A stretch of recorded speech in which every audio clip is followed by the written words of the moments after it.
You can see that. All right, Uh, Leonard, right? I can see King Leonard's Oh, do you guys see great. Pastor Andy? It looks like King Leonard is King in his Leonard. house.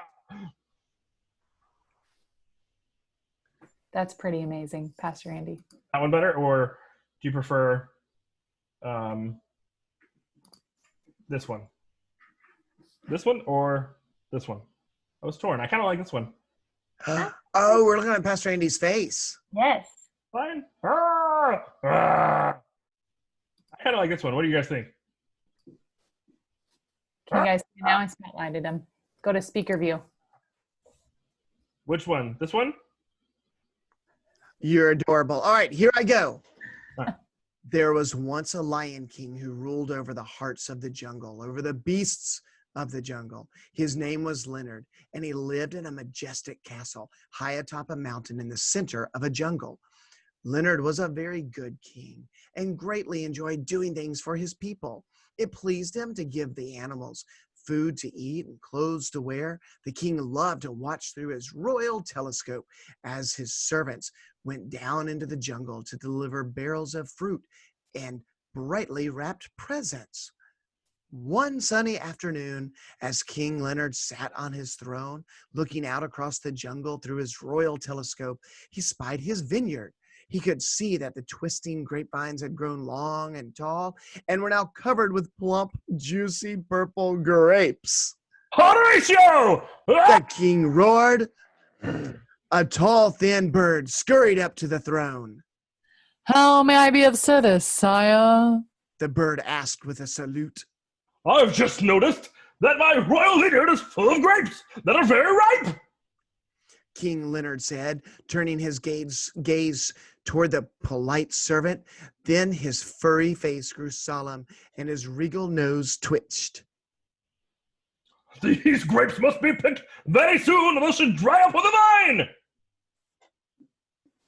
I will have your servants attend to it immediately, sire. Your vineyard shall be harvested in a week's time. The grapes must be picked tomorrow, or they will spoil. But, sire, it would take an army of animals to accomplish such a task.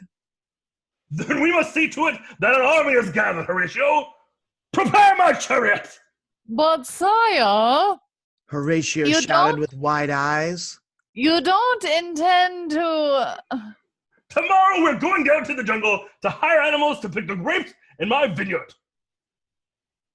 So the royal chariot was prepared, and early the next morning, King Leonard rode from his castle with Horatio at his side.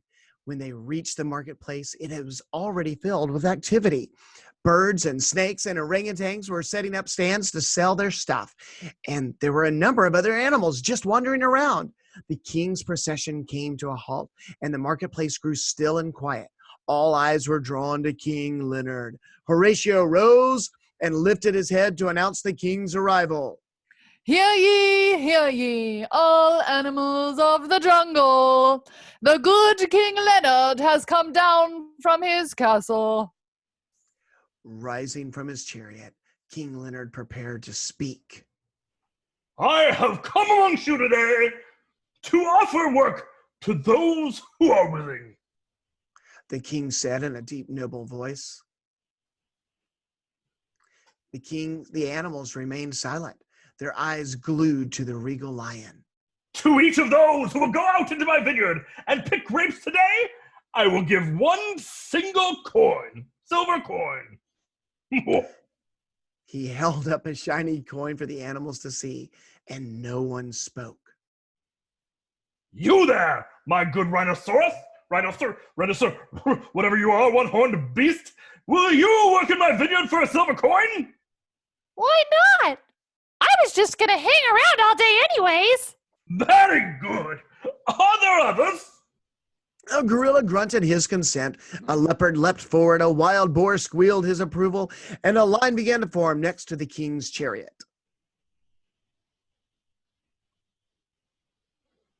Next to the king's chariot. Where did the king? Oh, is it highlighted? Your vineyard is quite large. Perhaps you should have... Oh, that's... Your vineyard. Sabrina, is that you? I 7 wonder of if they shall be 16. enough to do the job.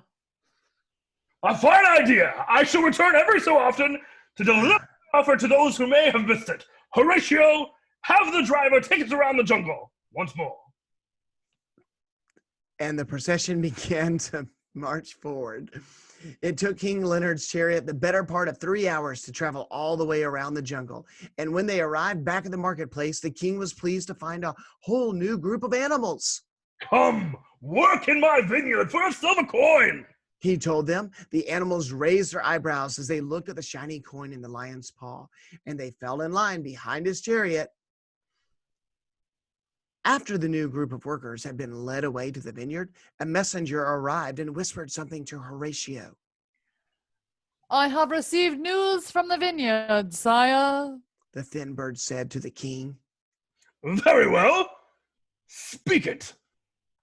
The workers are picking your grapes, but they will not be able to finish today. King Leonard let out a long sigh.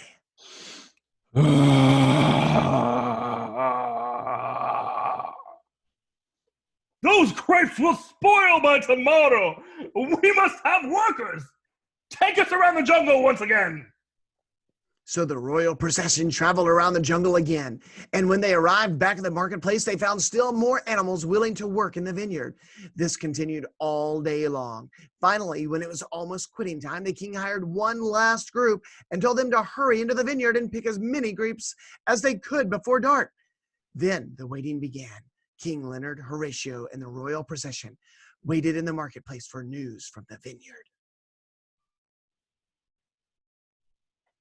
Finally, a royal messenger rushed up to Horatio and spoke a word into his ear. Sire, the grapes, they've been picked. Every last one. Hooray! The king roared. In a moment, the workers began filing into the marketplace. When they had all gathered around the king's chariot, he addressed them. My good animals, you are to be commended for your faithful, diligent work. He then ordered Horatio to pay them, starting with those who were hired last and ending with those who were hired first. Things progressed smoothly. The animals hired near quitting time and in the late afternoon were quite happy to receive a silver coin for the few hours of grape picking. But when those hired early in the morning reached the front of the line, they began to frown. Having worked much longer than the others, they expected to be paid more. And when the animals, King Leonard hired first, came to claim their money, they actually scowled and muttered their disapproval. Those lazy animals who only worked a few hours got paid as much as we did? We should have gotten more than just one lousy coin. It's not fair. The gorilla grunted, beating his chest. Not fair indeed, Leonard roared. Do you agree to work in my vineyard for one silver coin? Yes, they nodded. Then take your coins and go home. I have not cheated you. I'm the king. And these are my coins, and I may do with them as I please. The animals turned away with pouty expressions on their faces and slowly made their way home. When the square was finally empty, King Leonard and Horatio sat in the royal chariot, munching on a clump of freshly picked grapes. Whatever will you do with all of these grapes, sire? The thin bird asked between bites. Why, give them to my subjects, of course. The lion said. But how could they possibly be delivered? There are so many. Perhaps. The lion said as he gazed at the carts loaded with plump purple fruit. Perhaps instead of taking the grapes to my subjects, we should bring my subjects to the grapes. Sire? Horatio was puzzled. We shall have a party, a party! The king said excitedly. But, sire... We can have grapes, grape juice, grape jelly, grape jam, grape marmalade, grape berry muffins, grape toast, grape cinnamon toast crunch, and grape ice cream. Horatio covered his eyes with one wing. Here we go again. Who the Sigh. and be quick about it. There are preparations to make, decorations to be hung, and invitations to be sent out. Oh, isn't this exciting, Horatio? Yes, sire. Exciting. And the royal procession began to march double time back up to King Leonard's castle to make ready a great grape party for the whole jungle. So you may be saying, Pastor Patrick, that sounds vaguely familiar, but is that in the Bible? Well, maybe not with the animals, but if you read Matthew, think of it like a doormat out front. Matthew, chapter 20 tonight is verses 1 through 16. If you read Matthew chapter 20, but don't read it, get mom or dad to read it to you. Make sure they're tucking you in every night. Yeah, I'm talking to you. I see you. Have them tuck you in Matthew chapter 20 tonight. Right, Miss Sabrina?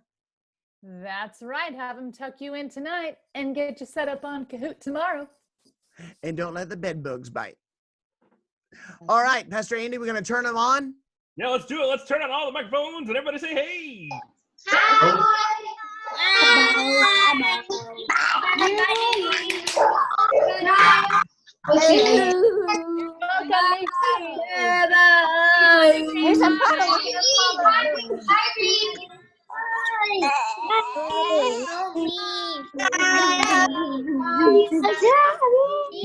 Is that?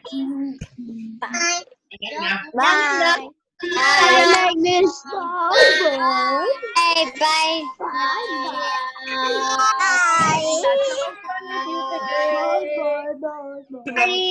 Bye.